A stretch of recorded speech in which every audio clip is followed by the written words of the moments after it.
وسلم على رسوله الكريم أما بعد فأعوذ بالله من الشيطان الرجيم بسم الله الرحمن الرحيم وكذلك جعلناكم أمة وسطا لتكونوا شهداء على الناس وفي مقام آخر كنتم خير أمة أخرجت للناس تأمرون بالمعروف وتنهون عن المنكر وتؤمنون بالله آمنت بالله صدق الله العظيم إن الله وملائكته يصلون على النبي يا أيها الذين آمنوا صلوا عليه وسلموا تسليما الصلاة والسلام عليك يا رسول الله وعلى آلك وأصحابك يا حبيب الله الصلاة والسلام عليك يا سيدي يا رحمة للعالمين وعلى آلك وأصحابك يا محبوب رب العالمين رب اشرح لي صدري ويسر لي أمري واحلل عقدة من لساني يفقهوا قولي معزز محترم حاضرین سامعین مہمان گرامی قدر السلام علیکم ورحمۃ اللہ وبرکاتہ۔ جمعہ مبارک شریف کے اجتماع میں مجھے آپ کو اللہ رب العزت کی بارگاہ میں حاضری خود قرآن و سنت کا پیغام سننے کا موقع ملی سلامتہ میں بارگاہ خداوندی میں دعا مالک مولا مصعب کی حاضری اپنی بارگاہ میں قبول فرمائے۔ جس موضوع پر عرض کرنا چاہتا ہوں وہ ہے امت محمدیہ کے فضائل و اعزازات میں بھی ذمہ داری ہے۔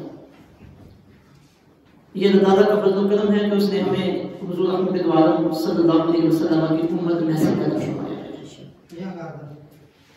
حضور کی نسبت ہمیں حاصل ہے اور حضور احمد عالم صلی اللہ علیہ وسلم جو اللہ تعالیٰ کی طرف سے پیغام ہدایت دے کے آئے ہیں، اللہ تعالیٰ نے ہمارے مقدر میں لکھا تھا کہ ہم اس پیغام ہدایت کو قبول کریں، اس پیغام ہدایت کو اٹھائیں اور قیامت تک آنے والی نسلوں تک وہ پیغام پہنچانے کے لیے ہم تبدل کریں۔ یہ اللہ رب العزت کی ہمارے اوپر وہ عظیم کرم نوازی ہے کہ اس کا ہم جتنا بھی شکر ادا کریں وہ کام ہے کہ اس نے ہمیں حضور احمد عالم صلی اللہ علیہ وسلم کی نسبت عطا فرمائی ہے۔ حضرت آدم علیہ السلام سے لے کر میرے اور آپ کے کریم آقا صلی اللہ علیہ وسلم تک 1,20,000 کرم پیش انبیاء کرام جو اس دنیا میں تشریف لائے، ان کی امتوں کو جو اللہ نے اعزاز و اکرام عطا فرمائے تھے، امت محمدیہ کو ان سے بڑھ کر اعزاز و اکرام عطا کی گئی اور امت محمدیہ کو اللہ رب العزت نے جو فضائل عطا فرمائے، جو اعزازات عطا فرمائے اور ان میں جو کمال عطا فرمایا، اس سے پہلے کسی امت کو وہ نصیب نہیں ہو سکا۔ قرآن مجید میں متعدد مقامات پر اللہ تعالیٰ نے امت محمدیہ کی اس فضیلت اور اس شرف کا ذکر فرمایا۔ 2 آیات طیبات بعد خطبہ میں نے تلاوت کی ہیں، ایک سورہ البقرہ کی اور ایک سورہ آل عمران کی۔ انہیں سمجھنے کے بعد حضور احمد عالم صلی اللہ علیہ وسلم کی جو حدیث طیبات ہیں امت محمدیہ کے اعزاز کے متعلق، فضائل کے متعلق، ان کا ذکر کرتے ہیں اور پھر آخر میں امت مسلمہ کی جو ذمہ داریاں ہیں، ظاہر جس کو کوئی بڑا عہدہ دیا جائے، بڑا منصب دیا جائے، بڑا اعزاز دیا جائے، اس کے پیش نظر پھر اس کی کچھ ذمہ داریاں بھی ہوتی ہیں۔ تو ہم جو اللہ رب العزت کی طرف سے ایک اعزاز حاصل کرنے والے ہیں، ہم نے یہ بھی سمجھنا ہے کہ اس اعزاز کی وجہ سے ہمارے اوپر ذمہ داریاں کیا لاحق ہوئی ہیں۔ تو آئیے قرآن مجید سے آغاز کرتے ہیں۔ ارشاد باری تعالیٰ نے وَكَذَلِكَ جَعَلْنَاكُمْ أُمَّةً وَسَطًا، فرمایا کہ امت مسلمان اسی طرح ہم نے تمہیں درمیانی امت بنایا ہے، لِتَكُونُوا شُهَدَاءَ عَلَى النَّاسِ، تاکہ تم لوگوں کے اوپر گواہ بن جاؤ، وَيَكُونَ الرَّسُولُ عَلَيْكُمْ شَهِيدًا، اور رسول مکرم صلی اللہ علیہ وسلم تمہارے اوپر گواہ بنے۔ یہ سورہ البقرہ کی آیت نمبر 143 ہے، جس میں اللہ تعالیٰ امت مسلمہ کے 2 اعزاز بیان فرما رہے ہیں۔ ایک اعزاز یہ بیان فرمایا کہ ہم نے تمہیں درمیانی امت بنایا، اور دوسرا اعزاز یہ بیان فرمایا کہ ہم نے تمہیں باقی امتوں کے اوپر گواہ بنایا۔ اب سب سے پہلا جو اعزاز ہے امت وسط، اسے ذرا سمجھنے کی کوشش کرتے ہیں. وسط کا مطلب ہوتا ہے درمیانی چیز. اور آپ جانتے ہیں کہ کسی بھی چیز کا جو درمیانہ حصہ ہو وہ انتہائی خوبصورت اور انتہائی اہمیت کا حامل ہوتا ہے. مثلا دیکھیے دن کا آغاز ہوتا ہے صبح سے اور اختتام ہوتا ہے شام سے. اب دن کے وقت ایک روشنی کی کیفیت ہے, ایک شام کے وقت جب سورج غروب ہو رہا ہو وہ روشنی کی کیفیت ہے, اور ایک روشنی کی کیفیت وہ ہے جب سورج بالکل ہمارے سر کے اوپر ہے. اب ایک دن کا آغاز, ایک دن کا اختتام اور ایک دن کا درمیان, دن کا وسط. اب بتائیے کہ جو دن کی روشنی ہے اور جو دن کی خوبصورتی ہے وہ کس وقت اپنے جوبن پہ ہوتی ہے؟ جب سورج کہاں پہ ہو؟ سر کے اوپر ہو. اس وقت دن کی روشنی اپنے پورے جوبن کے ساتھ موجود ہوتی ہے اور وہ اس کی خوبصورتی ہے. اسی طرح انسان کی زندگی ہے, اس کا جائزہ لیں. انسان کی زندگی کا آغاز ہوتا ہے بچپن سے, اختتام ہوتا ہے بڑھاپے سے, اور جو درمیان کا عرصہ ہے جوانی کا عرصہ. اب زندگی کا اگر جائزہ لیا جائے تو سب سے بہترین اور سب سے خوبصورت جو عرصہ ہے وہ درمیانہ عرصہ. تو اللہ رب العزت نے فرمایا وَكَذَلِكَ جَعَلْنَاكُمْ أُمَّةً وَسَطًا, فرمایا اسی طرح ہم نے تمہیں درمیانی امت بنایا. مطلب یہ ہے بیان کرنے کا کہ امتیں پہلے بھی آئی ہیں, لیکن جو عزتیں, جو کرامتیں, جو شرف اور جو کمالات میں نے تمہیں عطا فرمائے ہیں تم سے پہلے کسی امت کو عطا نہیں. سبحان اللہ. وَكَذَلِكَ جَعَلْنَاكُمْ أُمَّةً وَسَطًا, جو اعزاز, جو اکرام, جو شرف, جو فضیلت, جو کرامت میں نے تمہیں عطا فرمائی ہے وہ کسی اور امت کو عطا نہیں فرمائی. تمہیں میں نے درمیانی امت بنائی. درمیانی امت کا ایک اور مطلب یہ بھی ہے کہ رسول اللہ صلی اللہ علیہ وسلم کی امت عقائد کے اعتبار سے, عبادات کے اعتبار سے, معاشرت کے اعتبار سے, معیشت کے اعتبار سے, سیاست کے اعتبار سے اللہ رب العزت نے اس رائے اعتدال پہ چلا. درمیانی راستہ, خوبصورت راستہ, آسانی والا راستہ, اور وہ راستہ جس کے اوپر چلنا ہر انسان کے لیے ممکن ہے. یعنی ہمارے دین اسلام کے قائد نظریات میں, معاشرت میں, معیشت میں, سیاست میں کوئی ایسی بات نہیں, کوئی ایسا کام نہیں جس کا ہمیں مکلف ٹھہرایا گیا ہو اور اس کے اوپر چلنا ہمارے لیے ناممکن ہو, ہم اس کے اوپر نہ چل سکتے ہو. یہ آسانیاں پیدا کی اللہ تعالیٰ نے ہمارے لیے, اعتدال پیدا فرمایا ہے, اور یہ ہے امت وسط ہونا, اعتدال والی امت ہونا. ہم اللہ رب العزت کی توحید کو مانتے ہیں, حضور احمد غالب صلی اللہ علیہ وسلم کی رسالت کو مانتے ہیں, آخرت کے عقیدے کو مانتے ہیں, اور ہمارے تمام کے تمام عقائد اعتدال کے اوپر. اور ویسے ہی جیسے اللہ رب العزت نے ہمیں ان عقائد کو اپنانے کا حکم ثابت فرمایا ہے, اپنی طرف سے ہم ان عقائد میں کوئی غلو نہیں کرتے, نہ کسی چیز کو کم کرتے ہیں, نہ کسی چیز کو زیادہ کرتے ہیں. جو اللہ رب العزت نے فرما دیا ہم اسی کے پیروکار ہیں, ہم اسی کے پابند ہیں. اسی طرح سورہ آل عمران شریف کی ایک آیت تجربہ میں اللہ رب العزت نے ارشاد فرمایا کنتم خیر امہ اخرجت للناس تأمرون بالمعروف وتنہون عن المنکر وتؤمنون باللہ. فرمایا تم بہترین امت ہو, کنتم خیر امہ, تم بہترین امت ہو. اخرجت للناس, جو لوگوں کے لیے ظاہر کی گئی ہو. تمہارا کام کیا ہے جو تمہیں بہترین امت بنایا گیا, اس کی وجہ کیا ہے؟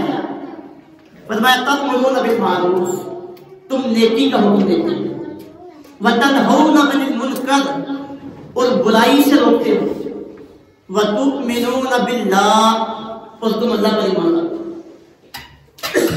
اب پھر توجہ کریے سائد تجربہ کی طرف. فرمایا کہ تم بہترین امت ہو, تمہیں لوگوں کے لیے ظاہر کیا گیا, تمہارا کام کیا ہے؟ لوگوں کو نیکی کا حکم دیتے ہو, برائی سے روکتے ہو, اور اللہ پر ایمان رکھتے ہو. اللہ پر تم خیر امہ, تم بہترین امت ہو. اخرجت للناس, جسے لوگوں کے لیے ظاہر کیا گیا. تأمرون بالمعروف, نیکی کا حکم دیتے ہو. وتنہون عن المنکر, برائی سے روکتے ہو. وتؤمنون باللہ, اور اللہ پر ایمان لاتے ہو. اب امتیں تو پہلے بھی موجود تھی, پہلے بھی امتیں موجود تھی, نیکی کا حکم بھی دیتی تھی, برائی سے روکتی بھی تھی, اللہ پر ایمان بھی لاتی تھی. لیکن اللہ رب العزت بطور خاص امت کہ تم بہترین ہو اس لیے کہ نیکی کا حکم دیتے ہو، تم بہترین ہو اس لیے کہ برائی سے روکتے ہو، تم بہترین ہو اس لیے کہ اللہ پر ایمان لاتے ہو۔ کیا پہلی امتیں یہ کام نہیں کرتی تھی؟ تو پتہ چلا کہ اللہ رب العزت کا امت مسلمان کو بطور خاص خطاب کر کے یہ فرمانا کہ تم بہترین امت ہو، مطلب یہ کہ پہلی امتوں نے بھی نیکی کا حکم دیا، لیکن جو شان نیکی کا حکم دینے میں اس امت کی ہے وہ شان کسی اور امت۔ برائی سے پہلی امتوں نے بھی روکا ہے، لیکن برائی سے روکنے کا طریقہ کار جو اس امت مسلمہ کا ہے وہ اس سے پہلے کسی امت کو نصیب نہیں ہو سکا۔ اللہ پر ایمان تو پہلی امتیں بھی دیتی آئی ہیں، لیکن ایمان باللہ میں گہرائی اور استقامت جو اس امت کو نصیب ہوئی ہے پہلی امتوں میں کسی کو وہ نصیب ہو سکی نہیں۔ تو فرمایا تم بہترین امت ہو جو لوگوں کے لیے نکالی گئی ہو، نیکی کا حکم دیتے ہو، برائی سے منع کرتے ہو اور اللہ پر ایمان رکھتے ہو۔ حضور احمد عالم صلی اللہ علیہ وسلم نے اپنی بے شمار حدیث طیبات میں امت محمدیہ کے اعزازات کو اور کمالات کو بیان فرمایا۔ چند حدیث طیبات میں آپ کی خدمت میں رکھتا ہوں اور اس سے اندازہ لگائیے کہ کتنی ہمارے اوپر اللہ رب العزت اور اللہ کے رسول صلی اللہ علیہ وسلم کی کرم نوازی ہے۔ حضرت عمر بن خطاب رضی اللہ تعالیٰ عنہ آپ سے طبرانی شریف کی حدیث نمبر 942 مروی ہے۔ آپ ارشاد فرماتے ہیں کہ حضور رحمۃ اللہ صلی اللہ علیہ وسلم نے فرمایا الجنت حرمت علی الانبیاء حتی ادخلھا، فرمایا اللہ نے جنت کو نبیوں کے اوپر حرام فرمایا حتی ادخلھا، یہاں تک کہ میں جنت میں داخل نہ ہوں۔ پہلے میں جنت میں داخل ہوں گا، میرے بعد باقی انبیاء جنت میں داخل ہوں گے۔ پھر فرمایا وحرمت علی الامم حتی تدخلھا، فرمایا اللہ نے امتوں کے اوپر جنت کو حرام کر دیا ہے جب تک اے امت محمدیہ تم جنت میں داخل نہیں ہو۔ میں جنت میں داخل ہوں گا تو باقی انبیاء میرے بعد جنت میں داخل ہوں گے اور میری امت جنت میں داخل ہوگی اور باقی امتیں میری امت کے بعد جنت میں داخل ہوگی۔ یہ امت مسلمہ کا اعزاز ہے جو حضور اکرم صلی اللہ علیہ وسلم بیان فرما رہے ہیں۔ مسلم شریف کتاب الایمان کی حدیث نمبر 127 سے حضرت ابو ہریرہ رضی اللہ تعالیٰ عنہ آپ بیان فرماتے ہیں کہ حضور رحمۃ اللہ صلی اللہ علیہ وسلم نے ارشاد فرمایا ان اللہ تجاوز لامتی اما حدثت به انفسها، فرمایا میری امت کے لوگ جو اپنے دل کے اندر سوچے، ممکن ہے وہ سوچ بری بھی ہو، کوئی برا ارادہ کر دے، فرمایا میری امت اپنے دل کے اندر جو بھی سوچے اللہ رب العزت اس سے درگزر کر دے، اس سوچ کے اوپر ان کا مواخذہ نہیں کرتے۔ کسی نے گناہ کا سوچا لیکن اسے اس کا گناہ لکھا نہیں جاتا، کب تک؟ فرمایا ما لم تعمل او تکلم به، فرمایا جب تک تم وہ گناہ کی بات اپنی زبان سے نکال نہیں دیتے یا اپنے عمل سے وہ گناہ کر نہیں دیتے۔ اب یہ دیکھیے کتنے کرم نوازی ہے کہ گناہ کا سوچا ہے، ارادہ کیا ہے، فرمایا یہ میری امت کے اوپر اللہ کی کرم نوازی ہے کہ سوچنے سے، ارادہ کرنے سے گناہ لکھا نہیں جاتا جب تک میرا امتی گناہ کر نہ لے یا میرا امتی گناہ کی بات اپنی زبان سے نکال نہ دے۔ اور پھر اگر کر دی ہے گناہ کی بات زبان سے نکال دی ہے پھر بھی اللہ رب العزت کی امت کے کرم نوازی ہے کہ اللہ تعالیٰ نے توبہ کے ذریعے بخشش کا دروازہ کھلا رکھا ہوا ہے، توبہ کا دروازہ اللہ نے کھلا رکھا ہوا ہے۔ امام طبرانی نے المعجم الکبیر کی حدیث نمبر 707 ہے، حضرت محجب السلمی رضی اللہ تعالیٰ عنہ اس حدیث پاک کو بیان فرماتے ہیں۔ دیکھیے حضور رحمۃ اللہ صلی اللہ علیہ وسلم کی وجہ سے اس امت کے اوپر اللہ کی کتنی کرم نوازی ہے۔ فرمایا ان اللہ راضی علی هذه الامه، اللہ تعالیٰ اس امت پہ راضی ہو گیا ہے، الیسرا آسانی کے، اللہ نے اس امت کے لیے آسانی پیدا کر دی ہے، اس امت کی آسانی پہ اللہ راضی ہو گیا ہے۔ وکارہا لہا العسرا، اور اللہ تعالیٰ نے اس امت کو مشقت میں مبتلا کرنے کو ناپسند کیا، یعنی اللہ چاہتا ہے کہ یہ امت آسانی میں رہے، اس امت کے عقیدے آسان ہو، اس امت کی عبادات آسان ہو، اس امت کے معاملات آسان ہو، یہ آسانی میں زندگی بسر کرے، ان کے اوپر کوئی مشکل نہ آئے، ان کے اوپر کوئی مشقت نہ آئے۔ میرے اور آپ کے کریم آقا صلی اللہ علیہ وسلم بخاری شریف کے حدیث پاک ہے، آپ نے حضرت ابو موسیٰ اشعری اور حضرت معاذ بن جبل رضی اللہ تعالیٰ عنہ کو یمن کا گورنر بنا کے بھیجا، اور جاتے ہوئے جو انہیں سرکار نے نصیحتیں فرمائی وہ یہ تھی، فرمایا میں تمہیں یمن کی طرف بھیج رہا ہوں، خیال کرنا لوگوں کے لیے آسانیاں پیدا کرنا، انہیں مشقتوں میں نہ ڈالنا، خیال کرنا لوگوں کو خوشخبریاں دینا، انہیں مشقت میں انہیں متنفر نہ کرنا، پھر فرمایا خیال کرنا آپس میں ملتی جلتی بات کرنا، لوگوں میں اختلاف پیدا نہ کرنا۔ یہ اس امت پہ اللہ رب العزت کی کرم نوازی ہے اور اللہ رب العزت کی طرف سے اس امت کو عطا کی گئی رحمت ہے۔ ایک اور حدیث بات سنتے ہیں، حضور رحمت عالم صلی اللہ علیہ وسلم کا یہ فرمان مسند امام احمد بن حنبل کے اندر ہے۔ حضرت ابو دردہ رضی اللہ تعالیٰ عنہ آپ اس حدیث پاک کو روایت کرنے والے ہیں۔ آقا علیہ السلام ارشاد فرمانے لگے کل قیامت کے دن جب ساری امتیں ہوں گی، حضرت آدم علیہ السلام سے لے کر مجھ تک تمام نبیوں کی امتیں وہاں پہ موجود ہوں گی، فرمایا ان امتوں کے اندر میں اپنے امتیوں کو پہچانوں گا بھی، ان کے اوپر کرم نوازی بھی کروں گا۔ ایک آدمی نے سوال کیا اللہ کے رسول وہاں تو لاکھوں کروڑوں لڑکوں کے حساب سے لوگ ہوں گے، حضرت آدم علیہ السلام سے لے کر آپ تک سب نبیوں کی امتیں وہاں پہ موجود ہوں گی، اور ان میں سے آپ اپنی امت کو کیسے پہچانیں گے؟ اب ذرا اپنا احساس دیکھیے، اپنا مقام دیکھیے، اپنا مرتبہ دیکھیے۔ میرے اور آپ کے کریم آقا صلی اللہ علیہ وسلم ارشاد فرمانے لگے خُذْهُمْ مُحَجَّلُونَ مِنْ أَثَرِ الْوُضُوءِ، فرمایا ساری امتیں وہاں پہ موجود ہوں گی اور ان امتوں میں وضو کرنے کی وجہ سے میری امت کے وضو کی اذان چمک رہی ہے۔ میں دیکھوں گا کہ جس بندے کے وضو کی اذان چمک رہی ہے وہ بندہ میری پہچان میں آ جائے گا کہ وہ میری امت کا ہے۔ پھر میرے اور آپ کے کریم آقا صلی اللہ علیہ وسلم ارشاد فرمانے لگے وَعَارِفُهُمْ أَنَّهُمْ يُؤْتُونَ كُتُبَهُمْ بِأَيْمَانِهِمْ، فرمایا میں اپنی امت کو اس طرح پہچانوں گا کہ میری امت کے نامہ اعمال ان کے دائیں ہاتھ میں دیے گئے۔ پھر حضور ارشاد فرمانے لگے وَعَارِفُهُمْ يَسْعَىٰ بَيْنَ أَيْدِيهِمْ ذُرِّيَّتُهُمْ، فرمایا میں اپنی امت کو اس طرح بھی پہچانوں گا کہ میری امت کے لوگوں کے بچے ان کے آگے بھاگ رہے ہیں، جب وہ اللہ کی طرف جا رہے ہوں گے ان کے چھوٹے چھوٹے بچے ان کے آگے بھاگتے ہوئے جا رہے ہوں گے، فرمایا میں اس طرح میدان قیامت میں اپنی امت کو پہچانوں گا۔ پھر حضور ارشاد فرمانے لگے وَعَارِفُهُمْ فِي وُجُوهِهِمْ مِنْ أَثَرِ السُّجُودِ، فرمایا میں اپنی امت کو اس طرح بھی پہچانوں گا کہ میری امت کے چہروں پہ ان کے سجدوں کے آثار نظر آ رہے ہیں۔ پھر حضور ارشاد فرماتے ہیں وَعَارِفُهُمْ بِنُورِهِمْ يَسْعَىٰ بَيْنَ أَيْدِيهِمْ، فرمایا میں اپنی امت کو اس طرح بھی پہچانوں گا کہ میری امت کا نور ان کے آگے ہو، اس نورانیت کی وجہ سے میری امت کے افراد کے آگے ان کے بچوں کے بھاگنے کی وجہ سے، اور میری امت کو جو ان کے نامہ اعمال ان کے دائیں ہاتھ میں لیے جائیں گے اس وجہ سے، اور میری امت کے چہروں کے اوپر اور اعضاء کے اوپر جو وضو کی وجہ سے نور چمک رہا ہوگا، فرمایا میں اس وجہ سے اپنی امت کو پہچانوں گا کہ یہ میری امت ہے۔ ایک اور حدیث پاک میں میرے اور آپ کے کریم آقا صلی اللہ علیہ وسلم ارشاد فرماتے ہیں، یہ سنن دارمی شریف کی حدیث نمبر 54 ہے، فرمایا اللہ تعالیٰ نے میرے ساتھ وعدہ فرمایا ہے کہ میری امت کے اوپر 3 پریشانیاں نہیں آئیں گی، 3 تکلیفیں میری امت میں نہیں آئیں گی۔ سب سے پہلی تکلیف کے بارے میں حضور ارشاد فرماتے ہیں میرے اللہ نے مجھ سے وعدہ فرمایا ہے کہ میری امت کے اوپر کبھی بھی عمومی عذاب نہیں آئے، ایسا نہیں ہوگا کہ جس طرح پہلی امتیں ساری کی ساری تباہ ہو گئی میری امت بھی ایسے تباہ ہوگی، چھوٹے چھوٹے عذاب آتے رہیں گے کسی علاقے میں، کسی خطے میں، کسی قوم میں، لیکن مجموعی طور پہ میری امت کے اوپر کبھی بھی عذاب نہیں آئے گا۔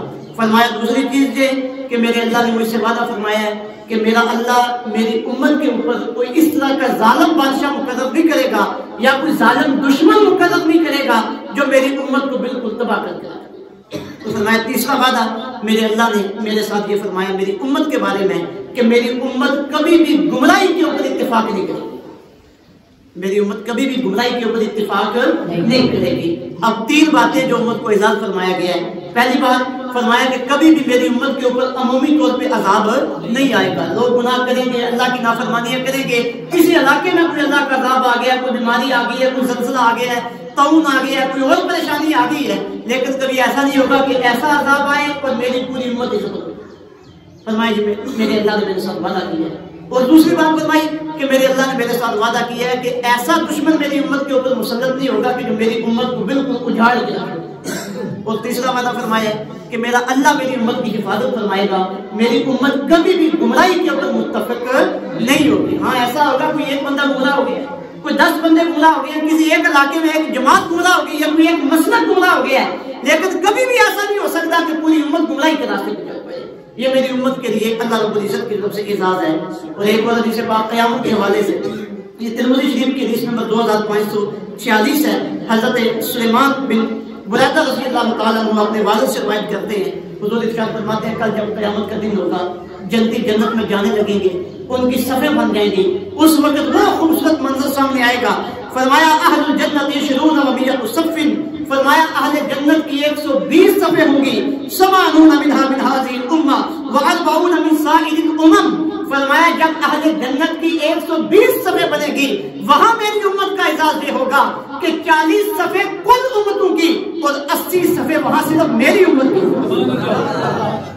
کل امتوں کی کتنی صفحے؟ 40 اور میری امت کی 80 صفحے. میدان محشر میں جنت میں جانے والوں میں میری امت کی ہوں گی. یہ میری امت پہ اللہ رب العزت کا اعزاز ہوگا، اللہ رب العزت کی طرف سے اکرام ہوگا. اب یہ جو فضائل میں نے بیان کیے ہیں یہ ہیں رسول اللہ صلی اللہ علیہ وسلم کی امت کے اجتماعی فضائل جن میں ہر دور کے ہر علاقے کے لوگ شامل ہیں. اب ذرا چند حدیث طیبات وہ آپ کے سامنے رکھی نہیں ہیں کہ جن میں بطور خاص حضور احمد عالم صلی اللہ علیہ وسلم نے امت مسلمہ کے آخری حصے کے لوگوں کے فضائل بیان کی.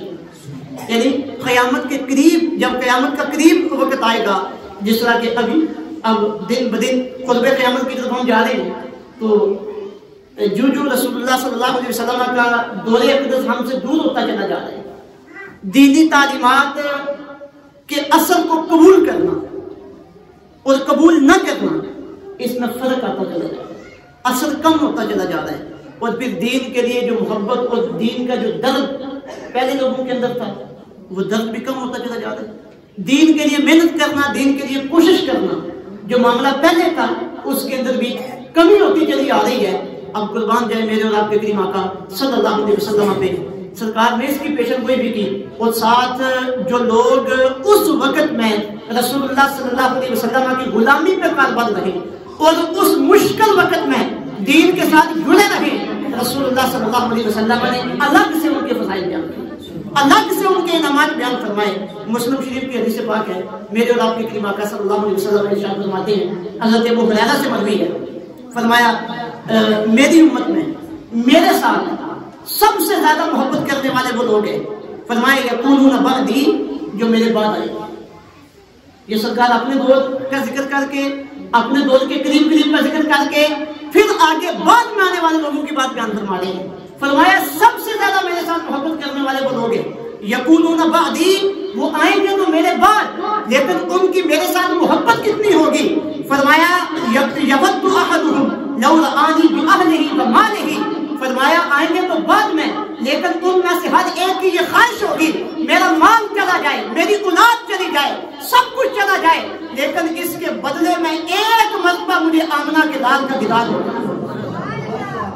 اتنی محبت ہوگی کہ میرے دیدار کے لیے، میری زیارت کے لیے وہ ہر چیز قربان کرنے کے لیے، ہر چیز قربان کرنے کے لیے تیار ہو جائے. کہ یہ اس دور کے اعتبار سے ہے کہ اس دور میں رسول اللہ صلی اللہ علیہ وسلم کی محبت جس کے دل کے اندر موجود ہے، اور آقا علیہ الصلوۃ والسلام کی زیارت کی طلب اور طلب جس کے دل کے اندر موجود ہے، سرکار اسی کے احساس فرما رہے ہیں کہ وہ میرے ساتھ محبت کرنے والا ہے، وہ میرے ساتھ محبت کرنے والا ہے. اسے سرکار محبت کا سرٹیفکیٹ عطا فرما رہے ہیں.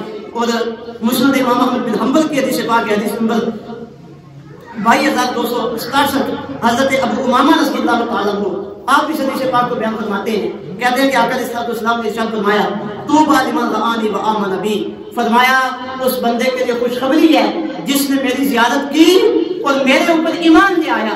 پھر فرمایا وطوبیٰ سبع مرات لمن لم یرنی وآمن بی، فرمایا ایک خوشخبری اس کے لیے جس نے مجھے دیکھا اور میرے اوپر ایمان لے کے آیا، اور فرمایا 7 خوشخبریاں اس کے لیے جس نے مجھے دیکھا نہیں پھر بھی میرے اوپر ایمان لے آیا، بغیر دیکھے میرے اوپر ایمان لے آیا. فرمایا اسے میں 7 خوشخبریاں دیتا ہوں، یہ آج کے زمانے کے لیے، امت کے آخری حصے کے لیے. اور ایک اور حدیث پاک اس میں حضور احمد عالم صلی اللہ علیہ وسلم صحابہ کے ساتھ مکالمہ فرماتے ہیں کہ سب سے خوبصورت اور سب سے عجیب ترین ایمان کن لوگوں کا ہے. جب مختلف لوگوں کا، مختلف طبقات کا ذکر کیا گیا، فلاں کا ایمان خوبصورت ہے، فلاں کا ایمان خوبصورت ہے، فلاں کا ایمان عجیب ترین ہے، تو آگے سے حضور احمد عالم صلی اللہ علیہ وسلم نے اپنی بات ارشاد فرمائی. حضور ارشاد فرمانے لگے کہ سب سے خوبصورت اور سب سے عجیب ایمان ان لوگوں کا ہے یقولون من بعدی، جو میرے بعد آئیں گے، یجدون صحفا فیہا کتاب یؤمنون بہا فیہا، فرمایا جو بعد میں آئیں گے وہ ہماری باتیں، ہماری تعلیمات کتابوں کے اندر دیکھیں گے. انہوں نے ہمیں دیکھا نہیں ہوگا، ہمارا زمانہ نہیں پایا ہوگا، کتابوں کے اندر ہماری تعلیمات دیکھیں گے اور صرف کتابوں کے اندر دیکھ کر پڑھ کر ہمارے اوپر ایمان لے آئیں گے. فرمایا ان کا ایمان خوبصورت ہے. ان کا ایمان عجیب ترین ہے۔ تو دو باتیں ابھی تک میں آپ کے سامنے رکھ سکا ہوں۔ ایک بات یہ رکھی ہے کہ قرآن پاک کے ارشاد کے مطابق امت مسلمہ امت وسط ہے اور خیر امت ہے۔ اس وقت دنیا کے اندر جتنی بھی قومیں ہیں اور نبیوں کو ماننے والے جتنے بھی لوگ ہیں، ان سب میں اللہ رب العزت نے جنہیں فضیلت عطا فرمائی اور سب سے زیادہ کمالات عطا فرمائے، اور جنہیں اللہ رب العزت نے کہا کہ تم سب سے بہترین امت ہو، وہ امت محمدیہ، وہ امت مسلمہ ہے۔ اور دوسری بات یہ بیان فرمائی کہ حضور محمد صلی اللہ علیہ وسلم نے اپنے ارشادات کے ذریعے دنیا میں اور آخرت میں امت مسلمہ کے فضائل بیان فرمائے، اعزازات عطا فرمائے، اور پھر بطور خاص جو امت مسلمہ کا آخری طبقہ ہے، آخری حصہ ہے، ان کے فضائل بیان فرمائے، انہیں بشارتیں عطا فرمائی۔ اب آخر میں حضور احمد صلی اللہ علیہ وسلم کے ذریعے اللہ رب العزت نے ہمارے اوپر جو کرم نوازی فرمائی ہے، ہمیں امت وسط بنایا، ہمیں خیر امم بنایا، اور دنیا اور آخرت میں ہمیں جو فضائل و کمالات اور اعزازات عطا فرمائے، ان کا تقاضا کیا ہے؟ آیا ان کی وجہ سے ہمارے اوپر کچھ ذمہ داریاں بھی عائد ہوتی ہیں یا نہیں ہوتی، یا یہ فری میں ہمیں فضائل ملے ہیں؟ ایسا نہیں ہے، کسی کو بھی کوئی منصب فری میں نہیں دیا جاتا، بلکہ اس منصب کے کچھ تقاضے ہوتے ہیں، کچھ ذمہ داریاں ہوتی ہیں جو اس منصب والے نے جنہیں ادا کرنا ہوتا ہے۔ تو امت مسلمہ کی ذمہ داریوں کو دیکھتے ہیں۔ سب سے پہلے جہاں یہ فرمایا گیا کہ کنتم خیر امۃ اخرجت للناس، کہ تم بہترین امت ہو جسے لوگوں کے لیے ظاہر کیا گیا، تو ساتھ ہی امت مسلمہ کے اوصاف بیان کیے گئے۔ وہ اوصاف در حقیقت ہماری ذمہ داریاں ہیں۔ پہلا وصف کیا تھا؟ یأمرون بالمعروف، تم لوگوں کو نیکی کا حکم دیتے ہو۔ دوسرا وصف اور ذمہ داری ینہون عن المنکر، تم برائی سے روکتے ہو۔ تیسرا وصف اور ذمہ داری تؤمنون باللہ، تم اللہ پر ایمان لاتے ہو۔ قرآن مجید کی آیت طیبہ امت مسلمہ کی تین ذمہ داریاں بیان کر رہی ہیں۔ ایک ذمہ داری نیکی کا حکم دینا، دوسری ذمہ داری برائی سے روکنا، تیسری ذمہ داری اللہ پر ایمان لانا۔ یہ سورہ آل عمران کی آیت طیبہ میں امت مسلمہ کی تین ذمہ داریاں بیان ہوئی ہیں۔ اب نیکی کا حکم دینا، اس سے کیا مراد ہے؟ امت مسلمہ کے ذمہ یہ لازم رکھا گیا کہ جس چیز کو وہ بالحق جانے اسے صرف اپنے تک نہ رکھے، بلکہ اس چیز کو، اس عمل کو آگے پھیلائے۔ میرے اور آپ کے نبی آقا صلی اللہ علیہ وسلم تشریف لائے، نبوت کا سلسلہ ختم ہو گیا، اب قیامت تک کوئی نیا نبی آنے والا نہیں ہے۔ اب جو دین کا پیغام ہے، خیر کا پیغام ہے، یہ قیامت تک آنے والے افراد تک کس نے پہنچانا ہے؟ بولو نا، کس نے پہنچانا ہے؟ امت نے۔ کس نے پہنچانا ہے؟ پہلے نبیوں کے بعد نبی آیا کرتے تھے، اب جو نبیوں کی ذمہ داری ہے اللہ نے وہ امت کے سپرد کی۔ اب وہ خیر کا پیغام کس نے پہنچانا ہے؟ امت نے پہنچانا ہے۔ اب خیر کے پیغام میں دو چیزیں بنیادی ہیں، نیکی کا حکم، برائی سے منع، یہ دو بنیادی چیزیں ہیں۔ جو کام اچھا ہے وہ اللہ رب العزت کی رضامندی ہے، وہ اللہ رب العزت کا تقاضا ہے۔ امت کی ذمہ داری ہے کہ پہلے خود عمل کرے اور پھر وہ پیغام دوسروں تک پہنچائے، اور جو کام برا ہے پہلے خود اس سے بچنا اور دوسروں کو اس سے روکنا، یہ بھی امت کی ذمہ داری ہے۔ اور تیسری بات فرمائی گئی وَتُؤْمِنُونَ بِاللَّهِ، تم اللہ پر ایمان رکھتے ہو۔ تو بحیثیت امت ہماری ذمہ داری بنی ہے کہ سب سے پہلے اللہ پر ہمارا ایمان مضبوط ہو، اللہ پر ہمارا ایمان پختہ ہو۔ ہم چھوٹی چھوٹی پریشانیاں، مصیبتیں، مشقتیں، نقصانات دیکھ کے ہمارا ایمان ڈول جاتا ہے، ہمارا ایمان ڈول جاتا ہے، دب جاتے ہیں، پیچھے ہو جاتے ہیں، اپنے نقصان کو دیکھتے ہیں کہ نقصان ہو جائے گا، نفع کو دیکھتے ہیں کہ چلے عمل نہیں کرتا، نفع ہو جائے گا، یہ کام کر دیتا ہوں۔ فرمایا نہیں، جب یہ اعزاز تم نے دیا ہے، یہ پروٹوکول دیا تم نے امت محمدیہ ہونے کا، امت مسلمہ ہونے کا، تو پھر تم نے اپنے نفع اور نقصان کو نہیں دیکھنا، تم نے اپنے رب کے حکم کو دیکھنا۔ کسے دیکھنا؟ رب کے حکم کو دیکھنا، یہ تمہاری ذمہ داری ہے۔ اور دوسرا تأمرون بالمعروف وتنہون عن المنکر، نیکی کا حکم دینا اور برائی سے منع کرنا۔ ہم بھی امت میں شامل ہیں۔ اس کا آغاز ہوتا ہے اپنی ذات سے اور اپنے گھر سے۔